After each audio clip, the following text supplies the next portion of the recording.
Pada bagian ini, kamu akan mempelajari cara hewan melakukan perkembangbiakan secara keberadaannya di bumi tetap lestari. Secara umum, perkembangbiakan hewan dibagi menjadi dua cara, yaitu vegetatif aseksual dan generatif seksual. Pertama, kita akan membahas tentang perkembangbiakan aseksual pada hewan. Beberapa hewan dapat melakukan perkembangbiakan aseksual seperti halnya tumbuhan. Apakah hewan juga menggunakan bagian tubuhnya untuk berkembang biak? Bagian tubuh manakah yang digunakan untuk berkembang biak? Ayo pelajari lebih lanjut.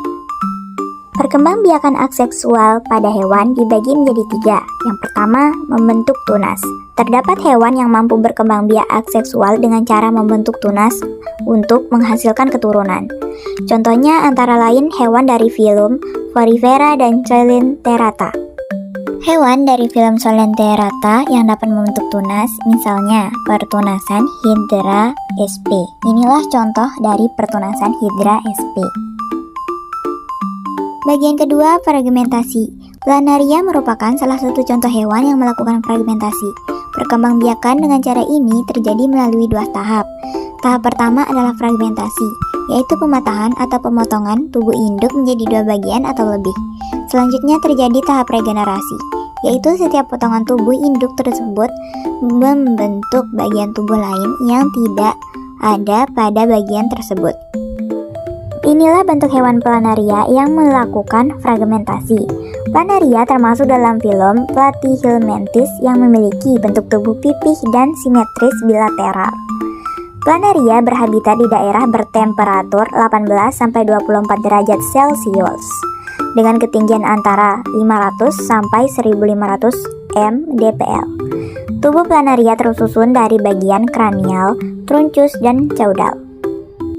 Yang ketiga, partenogenesis. Partenogenesis secara alami dapat terjadi pada hewan lebah, semut, tawon, kutu daun, dan kutu air. Pada lebah, ovum yang dibuahi akan tumbuh dan berkembang menjadi lebah betina, sedangkan yang tidak dibuahi akan tumbuh menjadi lebah jantan. Inilah salah satu contoh dari partenogenesis yang terjadi pada hewan semut. Selanjutnya, yang kedua, kita akan membahas tentang perkembangbiakan seksual pada hewan. Sebagian besar hewan berkembang biak secara seksual. Perkembangbiakan seksual terjadi melalui proses perkawinan antara hewan jantan dan hewan betina.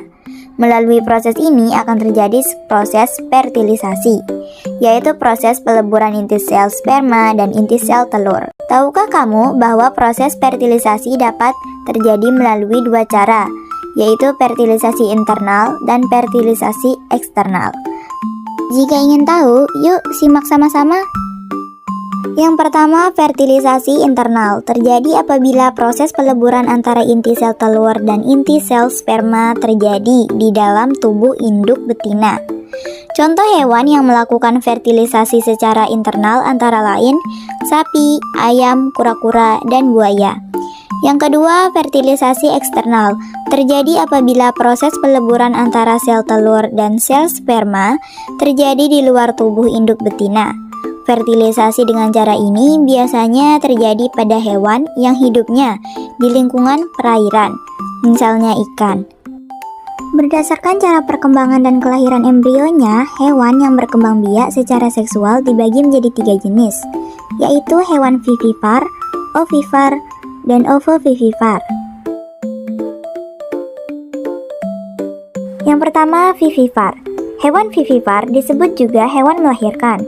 Hewan ini memiliki embrio yang berkembang di dalam rahim induk betinanya dan akan dilahirkan pada saat umurnya sudah mencukupi. Embrio akan memperoleh nutrisi dari induk melalui perantara plasenta. Dan inilah contoh dari hewan vivipar. Selanjutnya yang kedua, hewan ovipar. Hewan ovipar disebut juga hewan bertelur. Hewan ini embrionya berkembang di dalam telur. Telur hewan ini akan dikeluarkan dari dalam tubuh induk betina. Contoh dari hewan ovipar ini yaitu ayam, kura-kura, dan lain-lainnya. Selanjutnya hewan ovovivipar. Hewan ovovivipar disebut juga hewan bertelur dan melahirkan. Embrio hewan yang tergolong ovovivipar sebenarnya berkembang di dalam telur. Tetapi embrio tidak dikeluarkan dalam bentuk telur seperti pada hewan ovipar. Telur tetap berada di dalam tubuh induk betina. Setelah umur embrio cukup untuk dilahirkan, telur akan menetas di dalam tubuh induk dan kemudian anaknya dilahirkan. Inilah beberapa contoh dari hewan ovovivipar. Selanjutnya yang ketiga, perkembangan hidup hewan. Setiap hewan memiliki tahap perkembangan hidup yang dimulai dari perkembangan embrio, proses kelahiran, proses menuju kedewasaan, berkembang biak, dan mengalami kematian. Pada beberapa jenis hewan, telur akan berkembang menjadi hewan muda yang memiliki struktur dan fungsi organ mirip dengan hewan dewasa atau imago. Selama berkembang menuju kedewasaan, hewan muda tidak mengalami banyak perubahan pada struktur dan fungsi organ tubuh selama berkembang. Hewan muda hanya mengalami perubahan ukuran sehingga menjadi lebih besar. Perkembangan hewan tersebut disebut dengan perkembangan langsung. Perhatikanlah contoh perkembangan langsung pada serangga Lepisma saccharina, mulai dari telur, hewan muda, hingga hewan dewasa.